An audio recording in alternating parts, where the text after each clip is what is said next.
우크라이나 침공만으로도 뜻밖의 고전을 겪고 있는 러시아에게 의외의 복병이 발생하였습니다. 우크라이나가 서구권 국가들의 전진을 막기 위한 문고리라면 현재 러시아는 턱 및 안방이라고도 부를 수 있는 곳에서 그들을 향한 칼날을 겨루고 있어 곤란해하는데요. 과거 우크라이나와 마찬가지로 소비에트 연방이 회원국이었으면서 현재는 중앙아시아 지역에서 러시아의 바로 밑 넓은 영토를 차지하고 있는 국가 카자흐스탄입니다. 원래 카자흐스탄은 사실상 러시아의 위성국이라 해도 무방한 국가였습니다. 약 30년 동안 카자흐스탄을 지배한 독재자 나자르바예브가 과거 소련 공산당 중앙위원회 정치국 위원이었고 푸틴의 수하나 다름없다는 평가를 받던 인물이었기에 그가 독재하는 카자흐스탄은 러시아의 위성국, 속국이나 다름없다는 게 정설이었죠.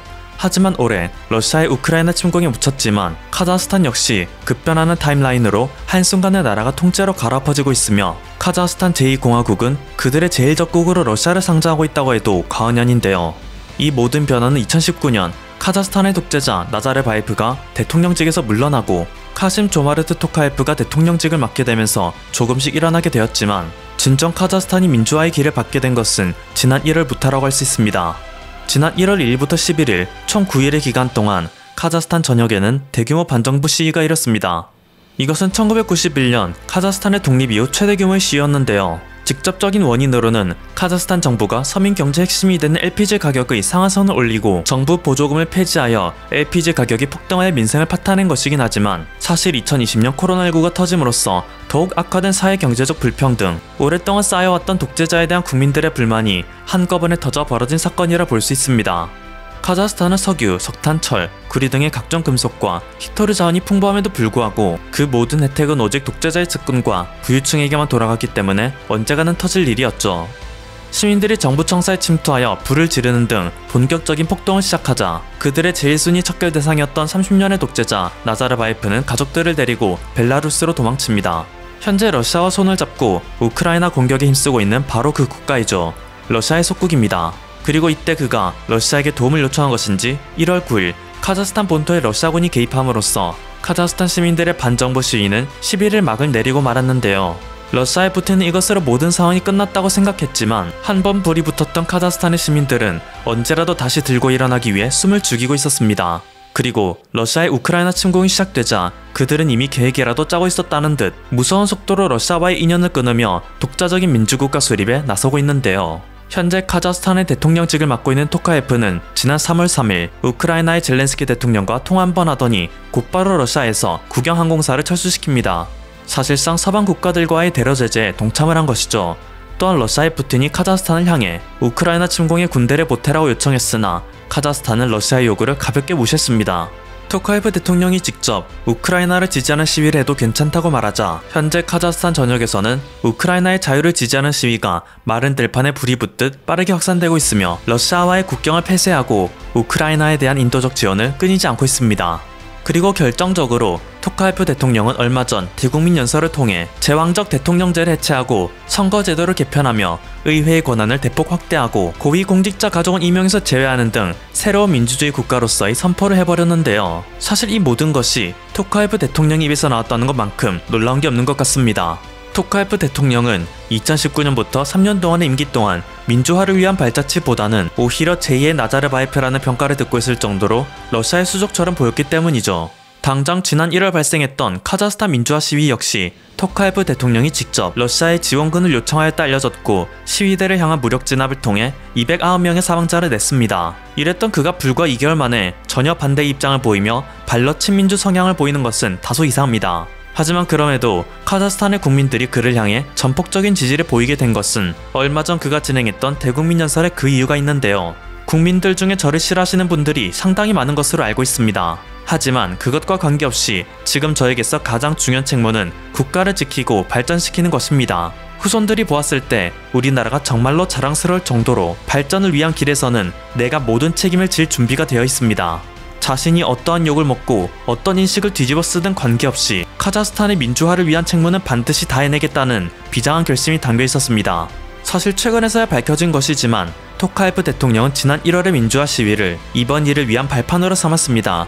시위대를 진압한다는 명목으로 투입시킨 군대를 이용하여 독재자 나자르바예프의 측근을 모두 잡아들여 나자르바예프의 정치적 기반을 소멸시켰습니다. 민주화 시위 이후 3개월 동안 카자흐스탄은 놀라울 정도로 칠러 행보를 보이지 않았는데요. 지난 3년의 대통령 임기 동안 토카예프 대통령은 카자흐스탄의 정치권에 소름 돋을 수준으로 러시아의 영향력이 침투해 있다는 현실을 깨달았습니다.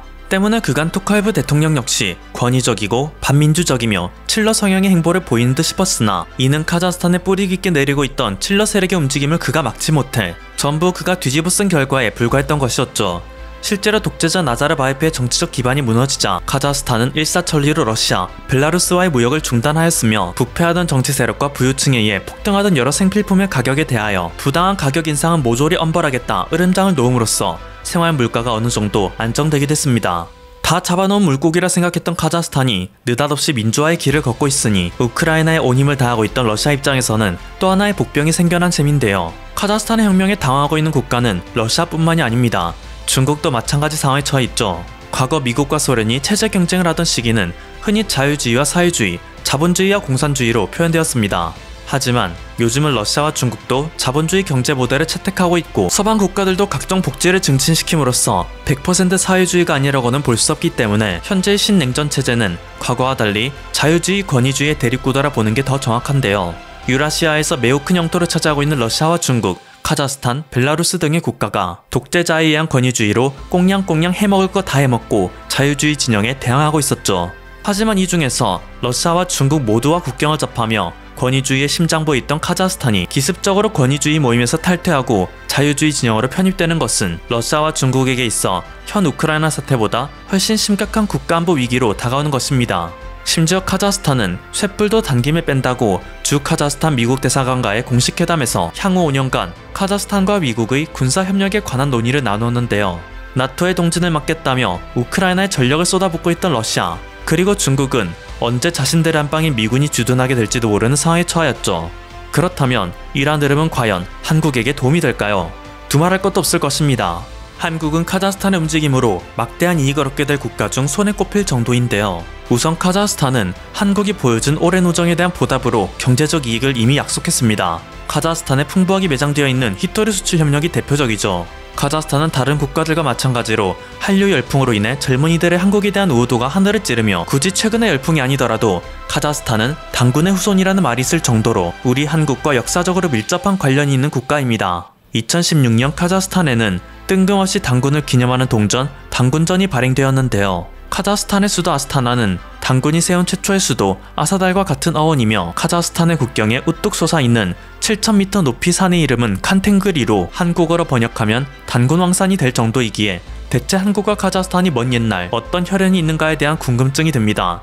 그들이 가르치고 있는 역사에 따르면 우리나라의 시조인 당군이 카자흐스탄으로 내려와 건국한 것이 카자흐스탄이라 합니다. 한반도의 역사를 반만년이라는 근거가 기원전 2333년 건국한 고조선 때문인데 만약 어떠한 형태로든 우리의 선조 단군과 카자흐스탄 사이에 관계가 있다면 사실상 우리 민족과 카자흐스탄은 먼 친척이라 해도 과언이 아니겠죠. 그리고 이렇게 먼 과거를 흘러가지 않더라도 카자흐스탄에는 더 가까운 혈연이 있는데요. 바로 고려인입니다. 고려인은 1937년 소련의 스탈린이 연해주에 거주하고 있던 우리 민족들을 강제 이주 정책을 통해 이주시킨 집단을 의미합니다. 이들 중 상당수가 카자흐스탄에서 대를 잇고 있으며 카자흐스탄 사회의 각계각층에서 두각을 나타내고 있습니다. 당장 카자흐스탄 재산 순위 1위가 광산업체인 카자무스의 CEO를 역임했던 블라디미르 킴이죠. 카자흐스탄 국민 모두의 사랑을 받는 피겨스팅 국가대표 데니스 텐은 구한말 의병장으로 활동했던 민긍호 선생의 고손자입니다. 그는 카자흐스탄 국가대표로 메달을 획득한 이후에도 저는 언제나 한국인이었고 앞으로도 한국인으로서 살아갈 것입니다 라고 말할 정도로 한국 혈통으로서의 자부심이 대단한데요. 이러한 그의 발언에도 그를 나무라는 사람이 없다는 것은 그만큼 카자흐스탄 내 한국에 대한 우호 감정이 굉장히 높다는 방증이기도 하겠죠. 실제로 고려인들은 어느 나라에서 대를 잇고 있든 자신들이 한국인이라는 사실을 늘 잊지 않는다고 합니다. 아무리 한국과 멀리 떨어진 곳에서 한국인들과 다른 언어, 다른 문화 속에 살고 있다고 하더라도 그들의 뿌리가 한국이라는 것은 결코 잊지 않기에 그들은 무엇을 하든 스스로에 대한 자부심이 넘치는 거죠. 항상 같은 동포라고 주장하면서도 우리는 중국인이라고 말하며 한국인을 깎아내리는 누구와는 근본부터 다른데요. 놀랍게도 이번 전쟁으로 큰 아픔을 겪고 있는 우크라이나에도 고려인들이 거주하고 있었습니다. 과거 한국의 한 방송사와 진행했던 인터뷰에서 젊은 고려인들은 우리 가족들은 늘 한국과 우크라이나 두 민족의 전통을 보존하려고 노력해왔습니다. 아마 저는 스스로를 우크라이나인이라고 인식하고 있을 테지만 누군가가 저에게 너는 민족적으로 누구야? 라고 물어본다면 당당하게 한국인이라고 말할 겁니다. 라고 말했던 것이 크게 화제가 되기도 했습니다. 법적으로는 한국과 전혀 연관이 없어 우리나라로부터 받은 혜택이 하나도 없음에도 뿌리를 잇지 않는 그들을 위해 대한민국은 3월 30일부터 4월 1일까지 우크라이나에 거주하는 고려인들을 한국으로 입국시키는 프로젝트를 진행할 예정입니다. 갓난아이와 어린이가 14명, 여성 13명, 노약자 4명 등 총 31명의 고려인이 인천국제공항을 통해 입국하여 광주에 위치한 고려인 마을에 들어올 예정인데요. 이곳에는 이미 250여 명의 우크라이나 출신의 고려인들이 하루라도 빨리 자신의 가족, 친구들이 한국으로 넘어오길 목 빠지게 기다리고 있습니다. 이곳에서 거주하고 있는 수많은 고려인들은 우크라이나에서 위험에 처한 진짜 동포들을 위해 모금하여 조금씩 이들의 한국 입국을 돕고 있죠. 위기가 닥칠 때마다 서로를 돕는 한국의 저력은 아무리 많은 세대를 거쳐 희석돼도 절대 사라지지 않는 DNA인 것 같습니다. 얼마 전 넷플릭스를 통해 전세계를 휩쓸었던 한국의 드라마 지금 우리 학교에는에 출연하여 뛰어난 외모로 여심을 저격했던 배우 로몬 역시 고려인의 후손으로서 12살에 한국에 건너와 한국의 국적을 취득하였다고 하는데요. 짧게는 수십 년에서 길면 수백 년 전에 해외로 터를 옮겼지만 미국의 각계각층에서 영향력을 행사하고 일본의 경제계를 주름잡으며 다른 여러 나라에서도 사회의 한 축을 담당하며 한국의 뿌리임을 잊지 않고 살아가는 우리 민족을 보면 어떠한 극악의 상황 속에서도 꽃을 피워내는 한국의 DNA는 대체 어디서부터 시작되어 무엇이 다르길래 이런 결과를 내고 있는지 궁금증이 생길 따름입니다. 지금까지 퍼플튜브였습니다. 여러분의 구독과 좋아요 그리고 알림 설정은 콘텐츠 제작에 큰 힘이 됩니다. 감사합니다.